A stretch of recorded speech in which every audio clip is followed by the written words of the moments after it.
A man who looked like a vagrant walked into a prestigious car dealership. He looked as if he had just crawled out of the bottom of the city sewer. "What the hell? Get out of here! You don't belong here. Go collect your cans in the trash. Don't stare at what you'll never have." Arnold Weber, the sales manager, shouted. He pointed his finger at the vagrant's chest, pushing him toward the exit. Arnold's face was frozen in a mixture of disgust and righteous anger.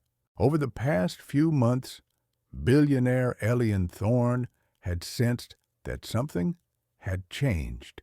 He had begun to hear vague rumors, complaints, and snippets of conversation indicating that the company to which he had devoted his life was beginning to change for the worse. The staff he had so carefully selected seemed increasingly indifferent and sometimes downright arrogant. His deputies, especially Leonard, seemed to be more and more preoccupied with numbers and less with the human factor. Elian couldn't just sit in his luxurious office, relying on reports that could be embellished. "Don't make me call the police, old man. No one is waiting for you here," Arnold hissed, grabbing Elian by the shoulder and pushing him toward the exit. A small crowd had already gathered around them. Several potential buyers, haughty ladies, and 3 salon employees, including a young girl named Lisa. She looked frightened and confused, not knowing where to go, watching Elian's humiliation. Her face flushed, and her gaze darted from Arnold to the vagrant. In the back of the salon, behind the glass partition of the manager's office, stood Leonard, co-owner and one of the main investors. He was drinking coffee, watching what was happening, his lips twisted in disgust. "Get rid of this misunderstanding, Arnold," he said through clenched teeth, not waiting for Weber to handle it himself. He had no idea that a performance directed by the owner himself was being staged in front of him. Elian slowly backed away, glancing one last time at Leonard, who was now staring at him openly through the glass with an expression of pure contempt. He had made his decision. A month ago, under the pretext of a long-term business trip, Elian Thorne disappeared from the radar. He shaved his head, grew a beard, put on old clothes he bought at a thrift store, and began his experiment. He spent several weeks living on the streets, interacting with real homeless people, trying to understand their world. It was difficult, unfamiliar, but it gave him invaluable experience. And then, a few days before this scene, he began his raid on his own businesses. He visited several of his restaurants and hotels, and each time he was met with varying degrees of contempt. But today's incident at the car dealership exceeded all his expectations. The way he was treated was the last straw. The contempt he experienced was not just unpleasant, it was offensive. And it came from people who worked for him, lived off his success, but had lost all sense of what true service and respect meant. He wasn't going to leave it at that. He wasn't just going to come back. He was going to raise hell. Leaving the car dealership, Elian felt the tension slowly recede. His feet, clad in worn-out shoes, carried him down the street until he stumbled upon a small bench in a nearby park. He sat down on it, ignoring the disdainful glances of passers-by, and fell into thought. Thoughts swirled in his head about how much his company, his people, had changed. His pain came not so much from humiliation as from disappointment in those he considered his family, his extension. Leonard, his right-hand man for many years, seemed to be a man who had completely lost touch with reality. He saw only the numbers in the reports, forgetting that behind every machine, every contract, there were people. Elian took an old push-button phone he had bought for this experiment out of the pocket of his dirty jacket. He dialed a number he knew by heart and held the receiver to his ear. On the other end was the voice of his personal assistant, Oliver. "Sir, I wasn't expecting your call." "How did it go?" Oliver asked, a note of concern in his voice. He was one of the few who knew about Elian's plan. "Just as I feared, Oliver. Even worse, they lost everything I fought for. I want you to start gathering dirt on Leonard and Arnold Weber immediately. All their financial transactions, all contracts, all meetings. I want to know what they were doing while I was away.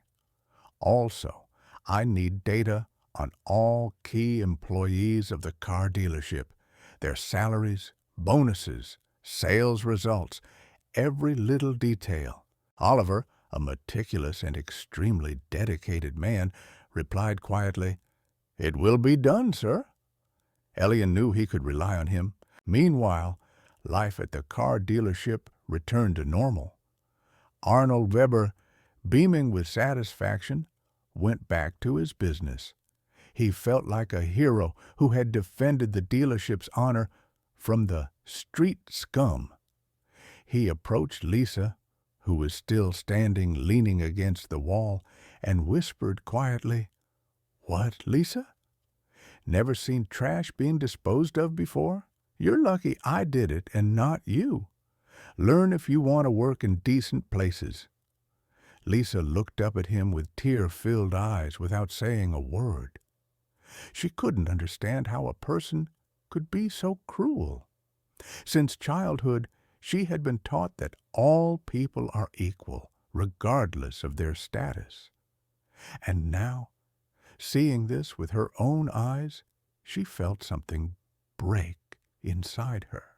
After Eliana left, Leonard came out of his office, glancing casually around the salon. "Next time, call security, Arnold." "Don't get your hands dirty," he said as he headed for his car, which was waiting for him in the parking lot. He was indifferent to what had happened. He saw it as nothing more than a minor incident that had distracted him from much more important matters. But something inside, deep in his consciousness, still stung. The dirty old man's gaze, filled with such power and contempt, wouldn't leave his mind. He was used to people fawning over him, looking at him with admiration or fear, but not with such icy contempt. It was unpleasant and incomprehensible. Leaving all thoughts behind, Leonard got into his car. He took out his phone and dialed a number. "Hi, honey. I'll be a little late today. I have to finish a deal." "You know it's for our future," he said into the phone. He smiled, but the smile did not reach his eyes. There was a steely tone in his voice that even the most loving woman would not have noticed. Leonard, like Arnold, was a man who believed only in the power of money. For him, it was the only measure of success and worth. They built their world on the illusion of superiority, not noticing how it was beginning to crumble. Meanwhile, Elian sat on a bench. His hands, roughened by the cold and dirt, clutched an old phone. He stared at the screen, which displayed dozens of messages from his real friends who thought he was on a business trip. He did not respond. He knew that he had to walk this path alone. Watching the city life, he felt like a stranger, as if he were in someone else's body. But at the same time, he felt more alive than ever before. This experiment opened his eyes to many things he couldn't see from the window of his limousine. He saw real people, real pain, and real injustice. He stood up, moving forward with determination. His shocking decision, made on the threshold of the car dealership, was now taking shape. He was going to return. And when he did, no one would recognize him as the vagrant they had so easily thrown out. After the humiliation he had subjected the vagrant to, Arnold Weber seemed to soar above the ground. He felt like he was not just a manager, but the real master of the situation. Elian Thorne, who had suddenly disappeared, left his empire in Leonard's hands, and Leonard, in turn, completely trusted his ambitious subordinate. Arnold saw this as his chance. He sprang into action without wasting a minute, and his goal was not just to get a promotion, but to take complete control of Luxor Motors. He spent long hours in his office studying financial reports, reviewing contracts, and tracking every transaction. He looked for any opportunity, any loophole, to undermine Leonard's authority and question his decisions. Arnold was sure that Elian would not return, and that his temporary assignment was actually an excuse to step away from the business. He believed that the billionaire, tired of business, had simply decided to hand over the reins, and that his own activity and acumen would be what would take him to the top. He began to arrange work meetings in such a way as to make Leonard look incompetent. Arnold, using his influence over other managers, fed Leonard distorted information about sales and customer complaints. He convinced him of the need to cut costs, which in reality meant firing those who were not loyal to Arnold and replacing them with his own people. While Arnold was weaving his web of intrigue, Leonard, absorbed in his own problems and luxurious lifestyle, didn't notice anything. He enjoyed his new power, liked signing big contracts, and appearing at social events as the head of Luxor Motors. He did not notice how Arnold was methodically, step by step, depriving him of his influence. He was confident in his invulnerability and that everything was going according to plan. His pride, like his blindness, grew with each passing day. Meanwhile, Elian, watching everything from his modest hideaway, was one step ahead. He knew that Arnold and Leonard were so mired in their ambitions and complacency that they would not notice the obvious. With Oliver's help, he received daily reports on all of Arnold's suspicious transactions and manipulations. Elian was surprised to discover that his company had become like a swamp, where everyone was trying to pull the blanket over themselves. He realized that his experiment had worked even better than he had expected. He hadn't just found the problem. He had discovered its root cause. Oliver, following Elian's instructions, had compiled a weighty dossier. It contained information about hidden accounts, illegal transactions, and how Leonard and Arnold had used the company's resources for their own enrichment.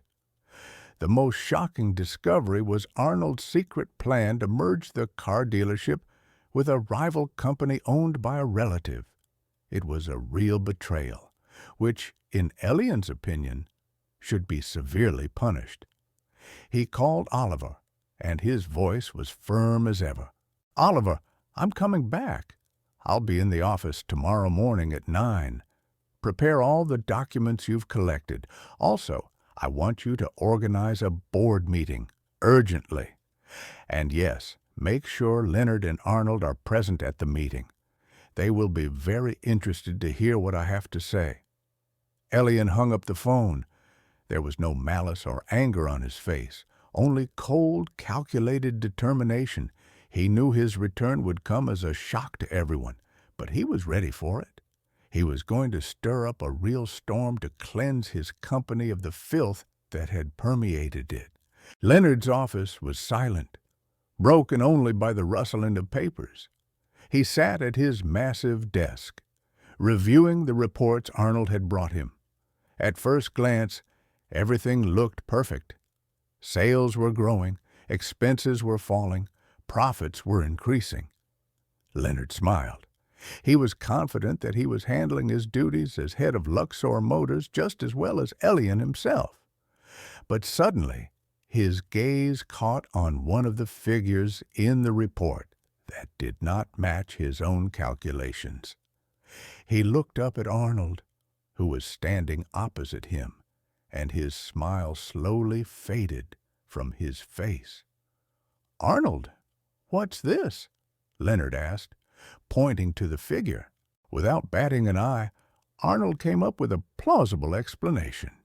He lied that it was a bug in the program and that he was already working on fixing it. Leonard sensed something was wrong, but decided not to dwell on it.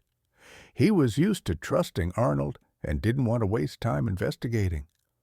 He waved his hand, signaling that the matter was closed, and returned to his thoughts about the upcoming social event. Meanwhile, in a remote part of the city, Elian was preparing for his triumphant return. He shaved his beard, got a haircut, and headed to the store to buy a new suit. Oliver, his loyal assistant, was already waiting for him there with a dozen designer items at the ready. Elian looked at himself in the mirror and didn't recognize his reflection. The last time he had seen himself like this was in his luxurious mansion, but now he felt different. In his eyes was not just confidence, but the very power that Leonard had noticed, a power born on the streets among ordinary people, a power that allowed him to look at the world without embellishment or hypocrisy. He chose a simple but elegant dark blue suit that seemed to perfectly emphasize his newfound inner strength. After buying the suit, Elian went to his office. He approached the car dealership building at exactly 9 in the morning, as he had promised Oliver. In the lobby, he was greeted by a young security guard who did not recognize him as a billionaire, but mistook him for a new employee. Elian greeted him with a smile and, without waiting to be invited, headed for the director's office. The door to the office was ajar. Elian heard the voices of Leonard and Arnold. They were discussing the details of their cunning plan. Elian slowly opened the door, entered the office, and stood behind Leonard. Hearing someone enter, Leonard said without looking up, "Oliver, I asked you not to come in without knocking." "I'm busy." Elian just smiled. He knew that now the most interesting part was about to begin. "I don't think you were expecting me, Leonard," Elian said. Leonard turned around, and his face turned pale. Arnold, who was standing opposite him, seemed to have lost his voice. They couldn't believe their eyes. Standing before them was Elian Thorne, who, in their opinion, should have been somewhere far away, enjoying life. But he was here, and there was steel in his eyes. The tension in the room became unbearable. Leonard and Arnold, frightened and confused, couldn't utter a word. They didn't know what to do. They had been caught red-handed, and they knew it. Elian just smiled. His shocking decision, made on the threshold of his own business, had just come into effect. Leonard and Arnold stood rooted to the spot, their faces expressing a whole range of emotions, from shock to horror. They couldn't believe what was happening. Elian, whom they had kicked out like a vagrant, stood before them in a perfectly tailored suit, radiating power and confidence. There was no trace of anger on his face, only a cold, calm determination that was more frightening than any rage. "I see you are surprised," Elian said, his voice as steady as ever, but with a new steely edge to it. "Let me explain. I decided to conduct a little experiment. I wanted to see what happens in my company when I'm not there. And I saw how you turned it into a swamp where everyone tries to curry favor, where there is no place for honesty and respect. I was the vagrant you threw out, Arnold, and you, Leonard, stood by and watched it happen. And you didn't even think that he might just be a simple man who needed help. Elian's words hit Leonard and Arnold like a hammer. They couldn't say anything in response. Their faces were pale and their hands were shaking. At that moment, the office door opened and Oliver appeared in the doorway. He was carrying a huge folder of documents that looked like it weighed a ton. Oliver came in and placed the folder on the table next to Leonard. "Everything you requested, sir," he said. Elian nodded, then looked at Leonard and Arnold. "This is everything I need to know. Your secret deals, your schemes, your use of company resources for personal gain. Everything you did while I was away. I think you'll have something to discuss with the board of directors." Leonard finally found his voice. He tried to justify himself, but his words sounded unconvincing. "Elian, this isn't right. It's just a misunderstanding. Arnold, you—" Leonard looked at Arnold, but Arnold just turned away, unwilling to talk to him. He realized that his ambitious plan had failed, and that he had backed himself into a corner. Elian calmly interrupted him. "A misunderstanding? Leonard, you know I hate being lied to. Both you and Arnold have betrayed me. You have betrayed my trust. You have betrayed this company." His voice was steady, but there was such power in it that Leonard and Arnold felt the ground slipping away from under their feet. "I've made my decision. I'm calling a board meeting, and we're going to make a decision that will shock everyone." Elian picked up the folder with the documents and headed for the exit. "And one more thing. Oliver, prepare their termination papers. I don't want to see them anymore." Leonard and Arnold were left alone in the office. They couldn't believe what had just happened. Their ambitious plan, their dreams of power and wealth, had all collapsed in an instant. They didn't know what to do. They had been caught red-handed. The next few hours turned into a real nightmare for Leonard and Arnold. They paced around the office, trying to comprehend the scale of the disaster. Their world, built on ambition and lies, had collapsed in an instant. Arnold, usually cool-headed and calculating, was now panicking. He grabbed the phone to warn his relative, the owner of a rival company, about the impending collapse of their plans, but the phone call went unanswered. His relative, upon learning of Elian's return, decided first and foremost to save himself by severing all ties with Arnold.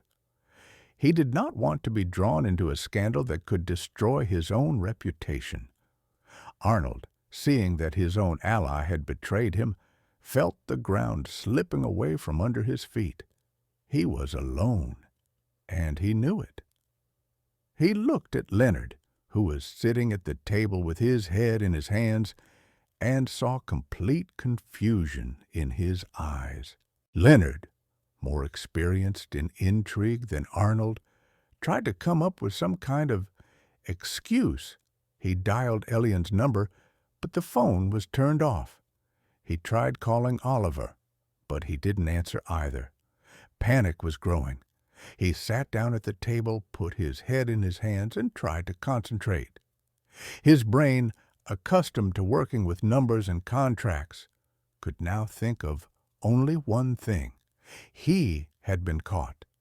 He knew that Elian would not forgive him for this.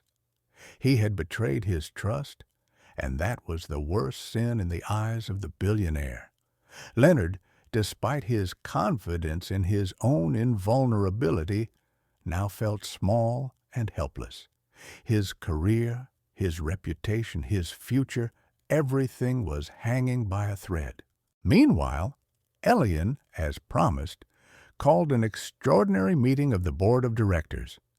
He entered the conference room, and everyone present stood up to greet him. The surprise on their faces was so great that it was palpable. Elian, ignoring their confusion, took his place at the head of the table. "I know you are surprised by my return," Elian began, his voice as steady as ever, but with a new, steely edge to it. "But we have more important matters to discuss than my vacation. Today, I will tell you how our company ended up on the brink of collapse and who is to blame." Elian took the folder of documents that Oliver had brought and began to talk about the machinations of Leonard and Arnold. He spoke calmly, without emotion, citing precise figures and facts. He talked about how they cut costs at the expense of quality, how they used the company's resources for their own enrichment, and how they planned a merger with a competitor that, in his opinion, would be disastrous for Luxor Motors. The directors listened to him with bated breath. They couldn't believe what they were hearing. Leonard and Arnold, whom they considered reliable and professional, turned out to be frauds. When Elian finished, the room fell silent. No one could say anything. The oldest member of the board, Victor, was the first to speak. "Elian, this is shocking. We couldn't have imagined," he said, looking at the folder of documents that Elian had handed him. "I know, Victor, but I couldn't allow my company, which I had built over many years, to be destroyed from within. That's why I made this decision." Elian stood up, and everyone else stood up too. "We are firing Leonard and Arnold. All their deals will be investigated, and we are starting over. We will return to the values that our company used to have. We will respect every person who crosses the threshold of our salon, regardless of their appearance. Because our reputation is not only about our cars, it's also our attitude towards people." He looked at everyone present, and his eyes showed steely determination. "Today, we will start a new business. We will create a charitable foundation to help the homeless, and every employee of our company will be required to contribute to this fund, because our goal is not only to make money, but also to make this world a better place." After the board meeting, which shook everyone to the core, Elian returned to his office. His head was buzzing with the information he had just dumped on his colleagues, but at the same time, he felt surprisingly calm. On his desk lay the very folder with documents that Oliver had brought. Although he already knew about most of the schemes, Elian decided to double-check everything so as not to miss a single detail. He sat down at his desk, opened the folder, and began leafing through it, immersing himself in a world of numbers, contracts, and reports. He wanted to make sure that his decision was correct and that he had not jumped to conclusions, even if they were backed up by facts. Elian was a man of the old school, accustomed to thoroughly understanding every issue. He carefully studied each page, reviewing the deals that had been made in his absence. And then his gaze caught on one of them that did not match his calculations. It was the sale of several luxury cars, which for some reason had been sold at prices well below market value. Elian frowned, his eyebrows coming together on his forehead to form a deep wrinkle. He never allowed such things. It wasn't just a violation of the rules, it was fraud. It seemed to him that he had missed something, some kind of trick that had slipped his attention. But after rereading the contract several times, he realized that there was no trick. It simply stated an understated price. It was outrageous. He picked up the phone and dialed Oliver's number. "Oliver, I need some information," Elian said, his voice firm as ever. "Check all sales of luxury cars that have been made in recent months." I need the names of the buyers and the prices at which the cars were sold. Also, I need all the data on transactions that were concluded retroactively. I feel that something is not right here. Elian couldn't understand why Leonard needed to sell cars at such low prices. It didn't make any sense. Oliver, who had not yet recovered from the shock of the meeting, replied quietly, "It will be done, sir." He understood that Elian would not stop until he exposed everyone who had betrayed him. He immediately set to work. A few hours passed, and Oliver sent Elian a detailed report. Elian opened the file and began to read. He was shocked. It turned out that Leonard, using his position, had been selling luxury cars, including rare models, to his relatives and friends at 5 times less than their actual value. He did this retroactively to hide his schemes. It was not just fraud, it was outright theft. Elian felt his heart tighten with pain and disappointment. He trusted Leonard like himself, shared his plans with him, consulted him, and Leonard used his trust to enrich himself at his expense. Elian leaned back in his chair. His face was pale, his eyes closed. He couldn't believe that the man he considered a friend had turned out to be such a traitor. But he wasn't going to leave it at that. He decided he had to see this through to the end. He had to do more than just fire Leonard and Arnold. He had to punish them to the full extent of the law. "Oliver, I want you to contact our lawyer immediately," Elian said, dialing Oliver's number. "I want to sue Leonard and Arnold. I want them to answer for everything they've done. And there's more. I want you to find everyone who was involved in this scheme.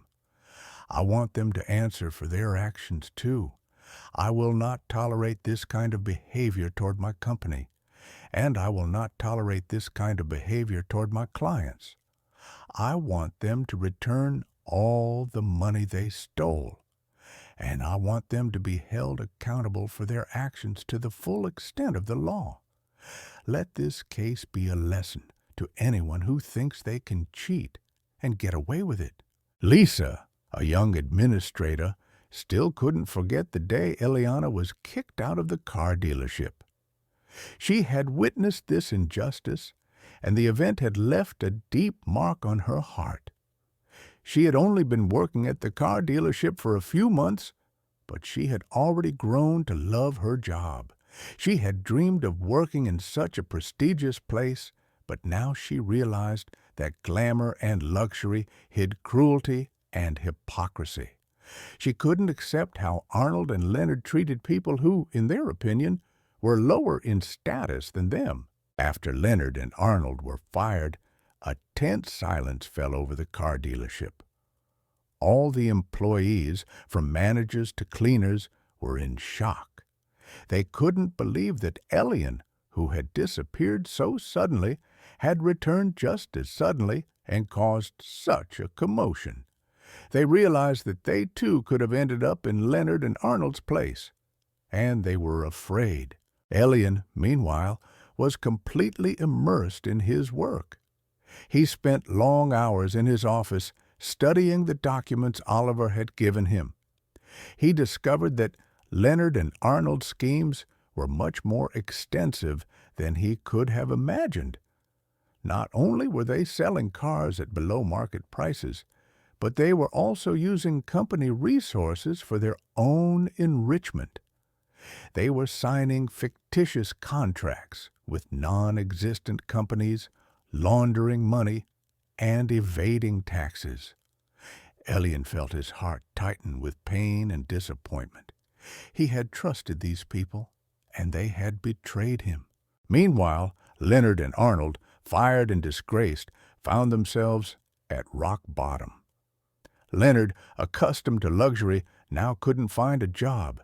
His reputation was ruined, and no one wanted to do business with him. He had lost everything: money, reputation, friends. He was alone, and he knew it.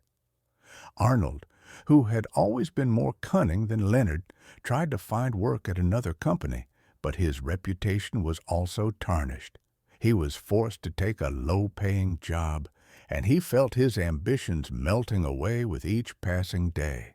When Elian learned of Leonard and Arnold's fate, he felt no malice. He just smiled. He understood that they got what they deserved, but he wasn't going to stop there. He wanted not only to punish them, but also to restore justice. He decided that he had to help those they had wronged. He decided that he had to restore his company's reputation. He decided that he had to regain the trust of his employees. The tension in the office did not subside, but only transformed. Employees who had recently been whispering about upcoming bonuses now looked around apprehensively. They didn't know what to expect from the returning Elian Thorne. He wasn't just their boss. He was a legend who, as it turned out, had never disappeared. And now, after he had publicly humiliated Leonard and Arnold, no one knew who to trust.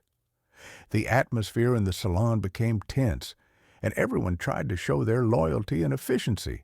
Lisa, unlike the others, did not play along.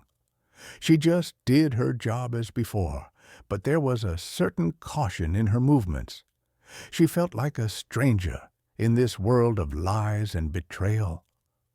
On the day Eliana was expelled, she saw Arnold's true colors, and although she didn't know who this vagrant was at the time, her heart ached with injustice. She was a person who believed in goodness, and this incident shook her faith.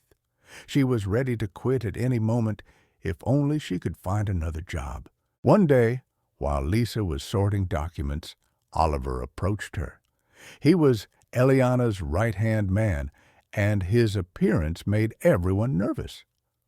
"Lisa, Mr. Thorne wants to talk to you," Oliver said, his voice calm but without a hint of friendliness. Lisa felt her heart sink with fear. She didn't know what Elian wanted from her. Maybe he had noticed how she had looked at him that day. Maybe he thought she was in cahoots with Arnold and Leonard. She pulled herself together and followed Oliver. He led her to the principal's office.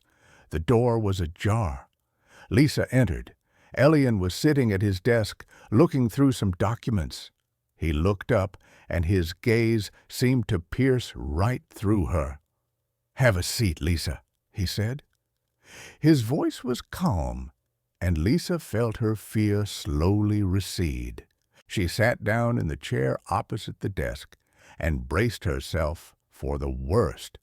But to her surprise, Elian did not scold her. Instead, he began to talk about the day when he was a vagrant. "I saw you, Lisa," he said. "I saw how you looked at Arnold. I saw how you looked at me. I saw that you were hurting, and I realized that there are still honest people in my company, people like you." Lisa was in shock. She couldn't believe that this man, a billionaire who could have anything he wanted, had noticed her. She didn't know what to say. She just sat there and stared at him, not believing her ears. Elian smiled. He understood that Lisa was confused. "I know you're a good person, Lisa, and I know you love your job. I want you to help me. I want you to be my personal assistant. You will be responsible for all the charitable projects we launch, and you'll help me restore our company's reputation." "What do you say?" he asked, his eyes full of hope. Lisa was stunned. She couldn't believe what she was being offered. She had always dreamed of a job like this, but never thought it would become a reality. She was just an ordinary girl who worked as an administrator, and now she was being offered the chance to become Elian Thorne's right-hand woman. She didn't know what to say. She just nodded. "Great," said Elian. "Then we'll start tomorrow. You can go now, and don't worry about the past." It's in the past. Lisa left the office, feeling her legs buckle with excitement. She couldn't believe what had just happened. Her life had changed in an instant. She was ready for the new challenge, and she knew she wouldn't let Elian down. The morning of a new day began for Lisa with the feeling that she was in someone else's body. The familiar route to the salon seemed unfamiliar, and Eliana's words were spinning in her head. Just yesterday, she was only an administrator, an inconspicuous detail in a huge mechanism, and today she was about to become part of its heart. For the first time in a long time, she felt no fear, only an incredible burden of responsibility. Her old, slightly worn notebook, in which she always took notes, had been replaced by a new one with a leather cover. She felt that it was not just an object, but a symbol of her new life. When she entered the car dealership lobby, everything changed. Employees who had previously barely noticed her now nodded, smiled, and tried to strike up a conversation. The young security guard who had so confidently let her through every day now respectfully opened the door for her. His eyes showed surprise and confusion. Like everyone else, he couldn't understand how the ordinary girl he saw every day had suddenly become Elian Thorne's right-hand woman. Lisa just smiled at him without saying anything.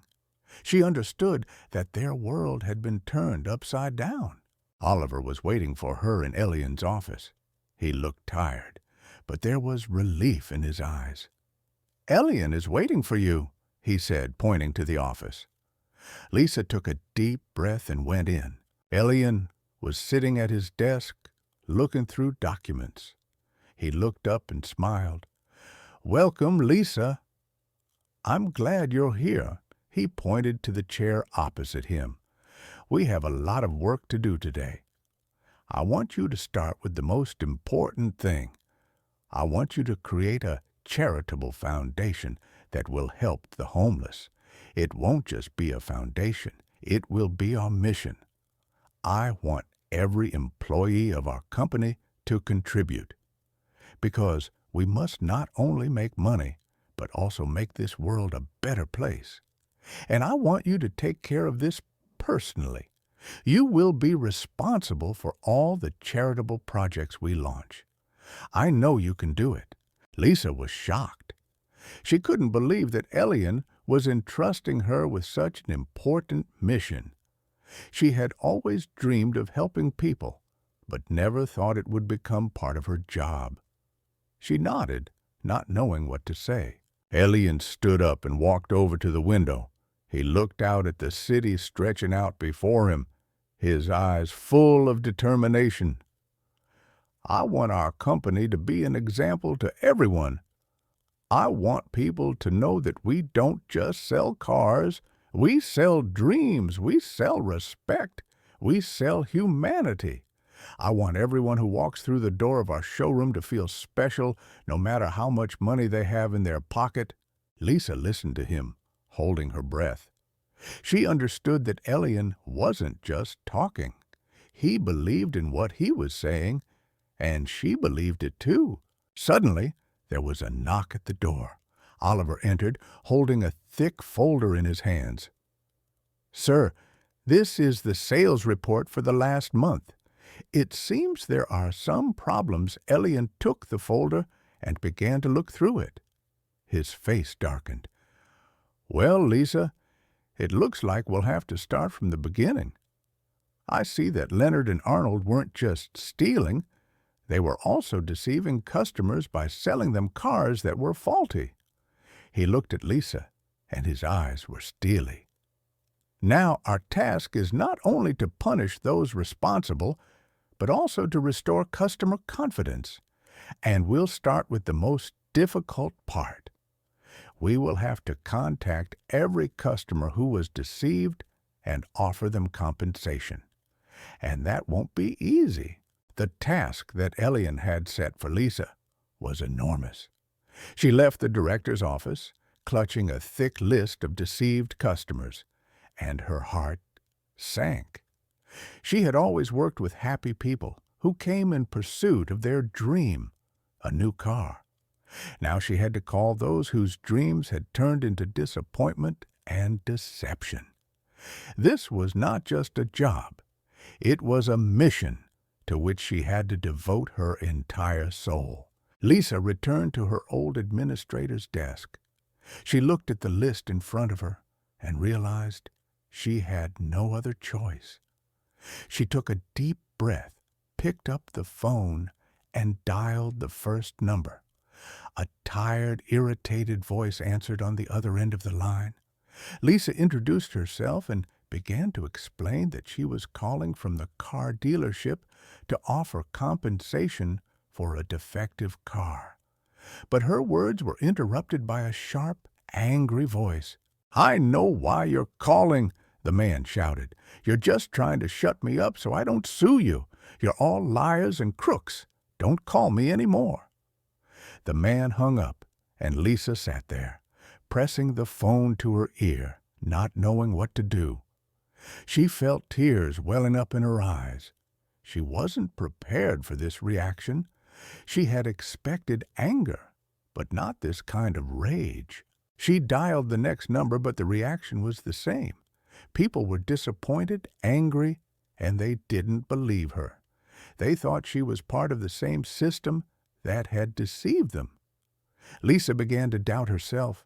She didn't know if she could handle this task. She felt helpless, just like when she saw Arnold kick Elian out. At that moment, Elian himself appeared in the lobby. He was walking straight towards her. "How's it going, Lisa?" he asked, his voice calm, but without a hint of sympathy. He was just watching to see how she would handle the pressure. "They don't want to talk to me. The salon's reputation has been severely damaged," Lisa said quietly, pointing to the list. Elian took the piece of paper, looked at it, and pointed to one name. "Call this person Keelan. He is one of our oldest and most respected customers. He has bought 10 cars from us, but his last purchase was defective. He was so disappointed that he stopped doing business with us. I want you to talk to him. I want you to regain his trust." Lisa pulled herself together and dialed the number. A calm but cold voice answered on the other end of the line. Lisa introduced herself, her voice trembling with excitement. She began to talk about what she knew about his problem and that she was there to fix it. But Keelan didn't believe her. "I don't want to talk to you," he said. "I've lost trust in your company." Lisa gathered all her courage and said, "I understand how you feel. I was there when they kicked my boss out of the salon. I saw him humiliate people, and it hurt me. I'm not like them, and I want to regain your trust. I want you to understand that we've changed. We want to make amends for our mistakes." Keelan fell silent after hearing her words. He was surprised by her honesty. He had never heard anyone from the dealership speak so candidly. He felt that she was telling the truth. "Okay," he said. "What do you want to do?" Lisa, not believing her luck, began to explain that they were willing to trade in his old car for a new one and that they were willing to pay him compensation for moral damages. She spoke so convincingly, so sincerely, that Keelan agreed. He said he would give them a second chance. Lisa hung up the phone and looked at Elian, and her eyes showed her victory. Elian smiled. He knew he had not been wrong about her. He knew she could do it. She was not just his assistant. She was his hope. After talking to Keelan, Lisa felt an incredible surge of strength. Her sincerity worked where neither money nor official apologies would have helped. Elian, watching her, was pleased.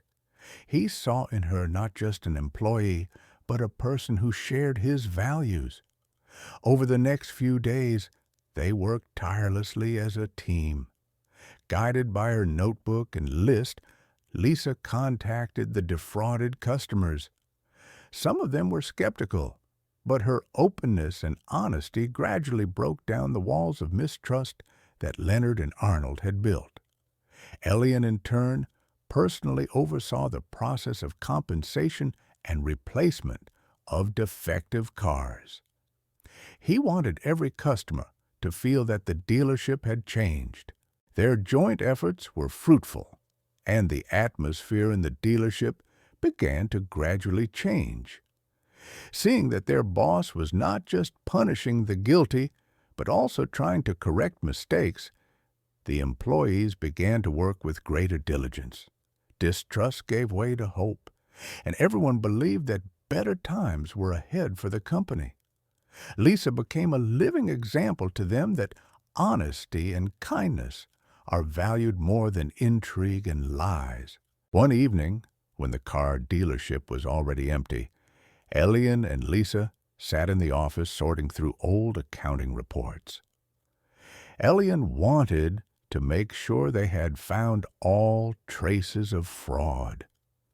They had already analyzed everything related to Leonard and Arnold's machinations, fictitious contracts, underpriced goods, kickbacks, and other financial crimes. Elian was confident that their investigation was almost complete. But then Lisa stumbled upon something strange. "Elian, look," she said, pointing to a page in the report. "These transactions, they're very small, but there are a lot of them, and they're done regularly almost every day." Elian looked closely at the numbers.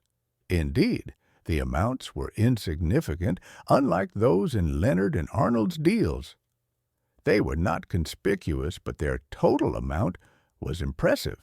This was not like Arnold or Leonard's style. They liked big deals and quick money, but here everything was done methodically and secretly. Elian took the report and began to analyze the data. He traced each transaction, and his face gradually paled. He found logs in the system showing that these transactions had been carried out from several accounts. As he delved deeper into the details, his eyes widened in horror. All the clues led to one person, the person he trusted most, the person who was helping him with this investigation. He looked up at Lisa, his eyes full of pain. "It can't be," he whispered. Oliver did all this." Lisa was in shock. She couldn't believe what she was hearing. Oliver, loyal, devoted, Elian's right-hand man, the man who had been by his side for many years. He couldn't be a traitor? Elian, as if he hadn't heard her, continued to look at the report. He saw how Oliver, using his position and access to the financial system, transferred small amounts to accounts registered in his name. He did it so skillfully, so discreetly, that no one could suspect him. He was a double agent. He helped Elian so that no one would suspect him of his own machinations. Elian felt the ground slipping away from under his feet. He had survived the betrayal of Leonard and Arnold, but that was nothing compared to what he was feeling now. Oliver was his friend, his family. He trusted him like no one else, and that trust had been trampled on. He leaned back in his chair. His face was pale, his eyes closed. He couldn't believe that the man he considered a friend had turned out to be such a traitor. But he wasn't going to leave it at that. He decided he had to see this through to the end. Elian opened his eyes and looked at Lisa. "Find Oliver." Right now there was no anger or rage in his voice, only cold, steely determination. Oliver entered Elian's office, unaware of what awaited him. His face wore his usual polite smile, but it quickly disappeared when he saw the folders covered with numbers on the table and Lisa standing next to it, looking at him with obvious confusion. Elian sat with his arms folded on the table, his gaze cold as steel. A heavy, oppressive silence hung between them. "Elian, is something wrong?" Oliver asked, trying to remain calm. Elian did not answer. He only gestured to the chair opposite him. Oliver sat down, feeling his heart tighten with fear. He did not know what was going on, but he had a foreboding sense of impending doom. Elian took one of the folders and opened it. "Oliver, I trusted you. I thought you were the only one who remained loyal to me. I thought you were my right-hand man," Elian said, his voice quiet but devoid of warmth. "But it turns out I was wrong." Oliver turned pale. He couldn't understand what was happening. He was sure that Elian couldn't have found out about his schemes. He had been so careful, so meticulous, that no one could have suspected him. "What do you mean?" Oliver asked, his voice trembling. Elian calmly, without emotion, began to tell him how he had discovered strange, small transactions that did not match the overall report. He talked about how he had traced them and how all the clues led to one person. To him, Oliver. Oliver listened to him, his face changing like a kaleidoscope. At first he was in shock, then horror, and then an expression appeared on his face that Lisa had never seen before. It was an expression of rage, but not from shame, but from being caught. "That's a lie!" Oliver shouted, jumping up from his chair. "This is all a setup." "I was set up. It was Leonard and Arnold. They wanted revenge for me being with you. They knew you would come back, and they wanted you to think I was a traitor too." Elian didn't move. He just stared at Oliver, his eyes full of pain. "Oliver, I have all the evidence. I saw everything you did. I saw how you used your knowledge to deceive me. You transferred money to accounts registered in your name. Did you think no one would notice? Did you think you were the smartest?" Elian's voice became firmer, with a hint of steel in it. Oliver, realizing he had been caught, decided to go all in. He began to talk about how he really knew about Leonard and Arnold's schemes, but couldn't tell Elian because they had threatened him. He said that they had hacked his accounts and that they had falsified all the evidence. He spoke so convincingly, so passionately, that Lisa, who was listening to them, began to have doubts. Maybe he was telling the truth. Maybe he really was a victim. Elian, seeing her confusion, looked at her. He didn't know who to believe. He trusted Oliver like no one else. But the evidence he had found was irrefutable. He knew Oliver was a great actor, but he also knew that Leonard and Arnold were capable of anything. He didn't want to make a mistake, didn't want to condemn an innocent man. "All right, Oliver," Elian said, his voice calm. "We'll check your story. But for now, you're suspended from work. I want you to leave the building immediately. We'll contact you when we have the results." Oliver, realizing that there was nothing more he could say, left the office without saying a word. Elian was left alone in the office, and he was completely confused. He didn't know who to believe. His world, which had just begun to fall into place, was turned upside down again. He had to figure this out, and he knew he couldn't do it alone. The next morning, Elian came to work with one goal in mind, to get to the bottom of the truth. He couldn't believe that Oliver, who was like family to him, could betray him. But he also couldn't ignore the evidence he had found. With Lisa's help, He began his own investigation, trying to find any clues that might confirm Oliver's words. They looked through old documents, correspondence archives, and digital traces left on the company's servers. Their work was painstaking, but they knew they couldn't stop. They worked long hours, and finally, luck smiled on them. Lisa, looking through old files on Arnold's computer, which he had left behind after being fired, stumbled upon a hidden folder. It was encrypted, but Lisa, thanks to her skills, was able to open it. Inside the folder, they found not only financial documents, but also several photographs. One of them was of Oliver. He was photographed in a compromising situation that no one was supposed to know about. It was the very same compromising material that Arnold and Leonard had used. Elian felt his heart sink. He was in shock.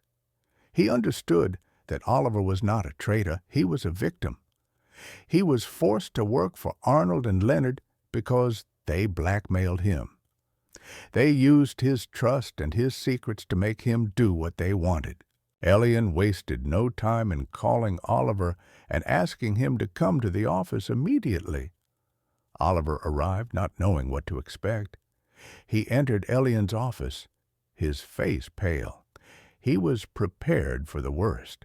Elian, unlike their last meeting, was calm.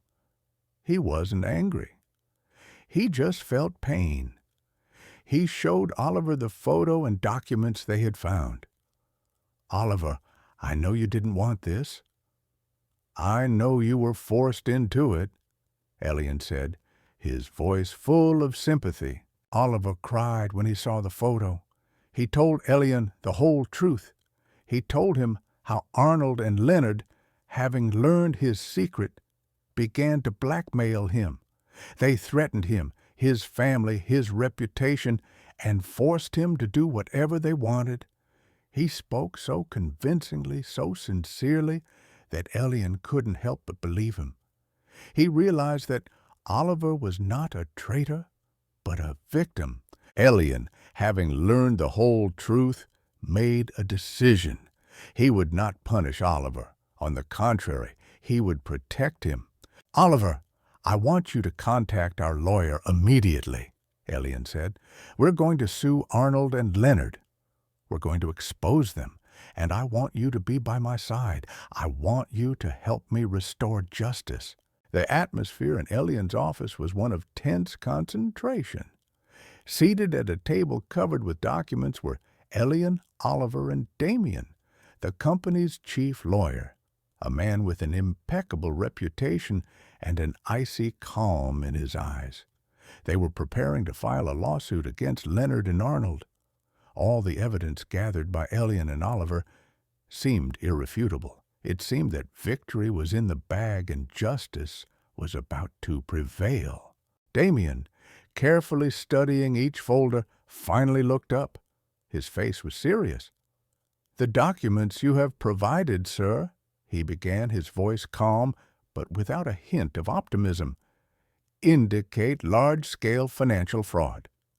You have done a tremendous job. However," he paused, his gaze sliding over Elian. Elian's heart skipped a beat. He sensed that he was about to hear something bad. "However what, Damien?" he asked, his voice calm, though inside he was tense. "There is insufficient evidence for a criminal case, sir," the lawyer said quietly. "All we can do is file a civil suit for damages. But even then, we'll have to fight long and hard. All your evidence, all the financial reports, all the records, they've been so skillfully forged that we can't prove their involvement." Elian was in shock. He couldn't believe what he was hearing. He was confident in his evidence, that he would be able to put Leonard and Arnold behind bars. But now he realized that they would escape punishment. Oliver, who was standing nearby, was also shocked. "But how?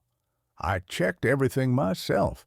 I saw them tampering with the data," "It's impossible!" he exclaimed, not believing his ears. "It's possible," Damien said calmly. "All the evidence points to the fact that it wasn't them. They were just puppets used to cover up a bigger crime.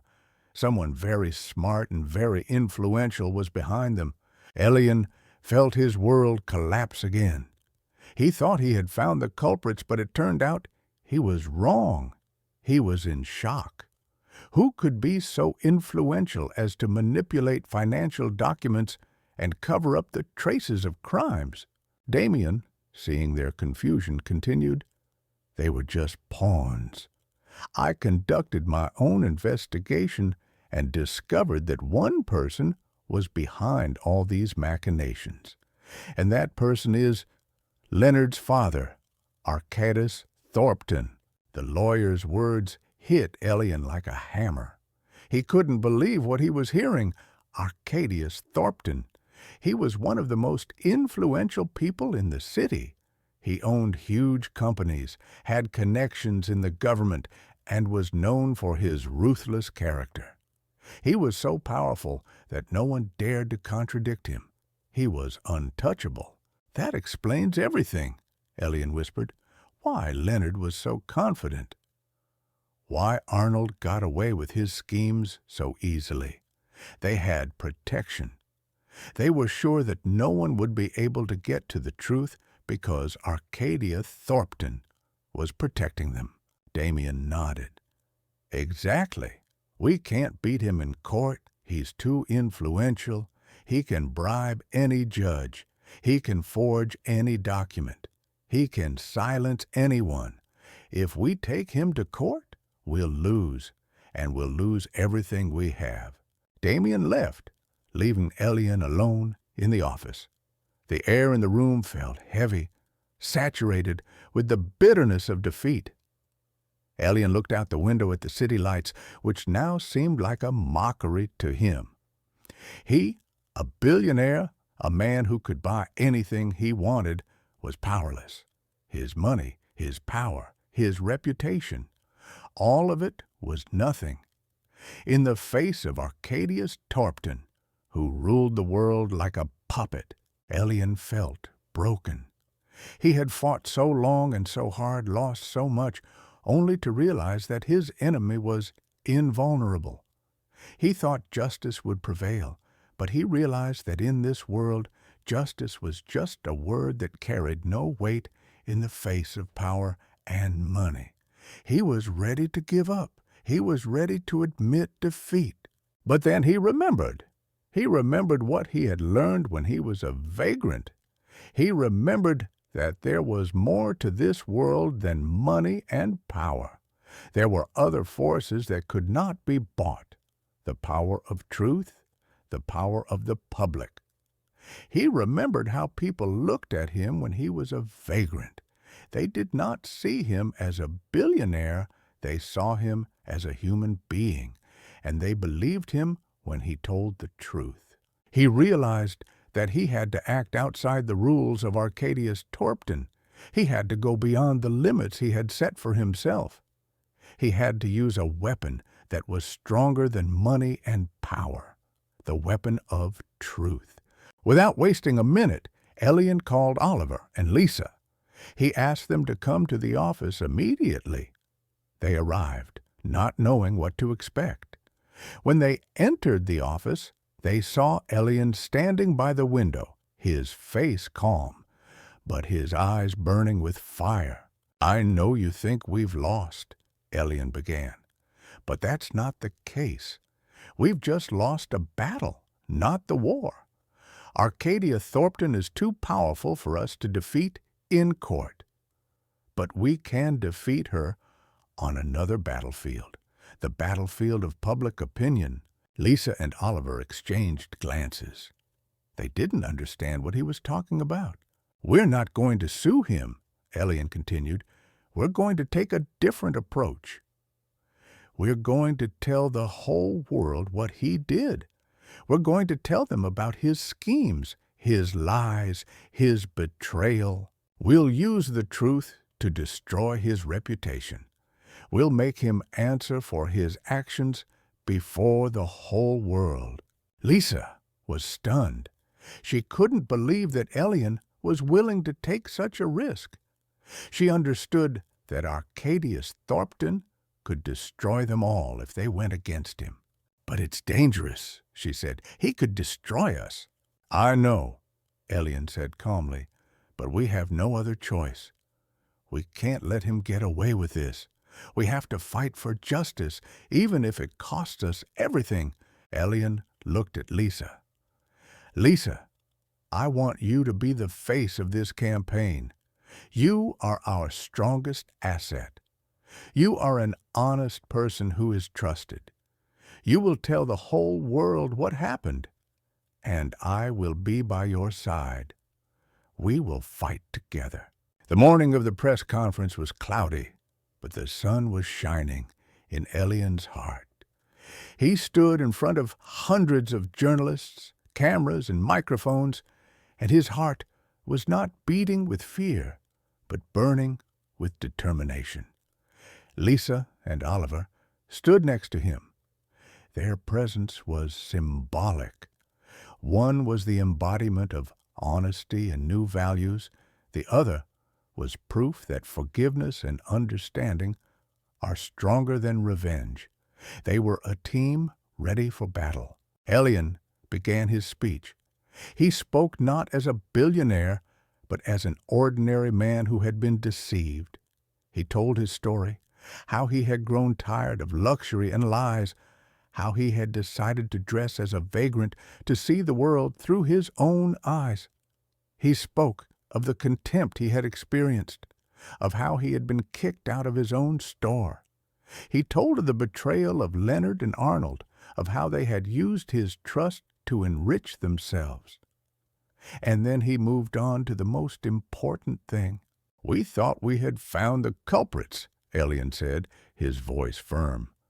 "But it turned out we were wrong.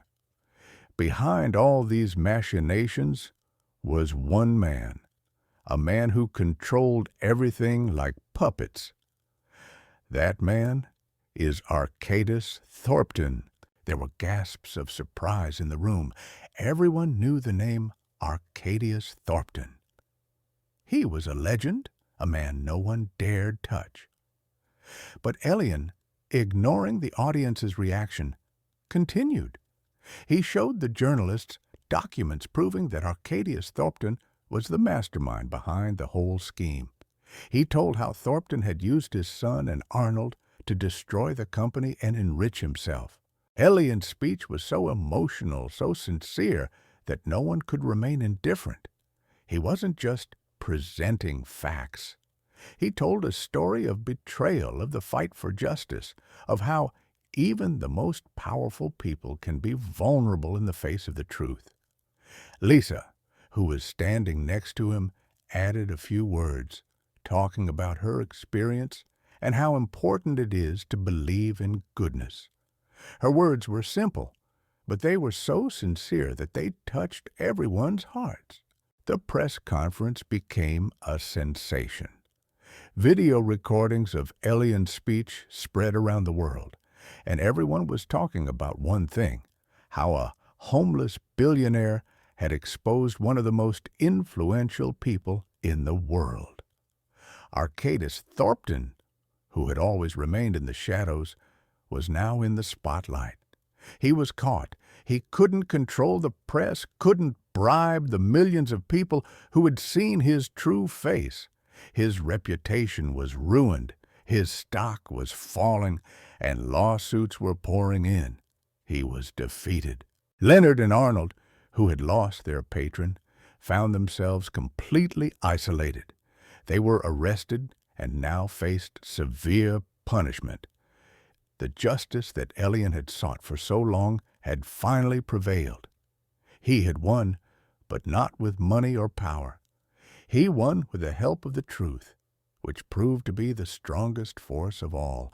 5 years passed. The car dealership changed beyond recognition. It was no longer just a car dealership, it was a symbol of honesty and kindness. Elian, as promised, created a charitable foundation for the homeless.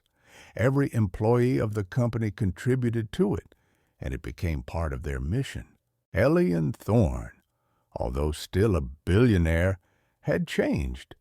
He was not just a boss, he was a leader. He spent time with his employees, listened to their problems, and helped them. He learned to appreciate ordinary people and their work, and this made him even stronger. Lisa became his right-hand woman. She not only managed the charitable foundation, but also held a senior position in the company. She became an example for all employees, proof that honesty and hard work can lead to success. Oliver was completely vindicated. He returned to the company, and his loyalty to Elian was stronger than ever. Leonard and Arnold got what they deserved. Their story became a lesson for everyone who thought they could cheat and get away with it.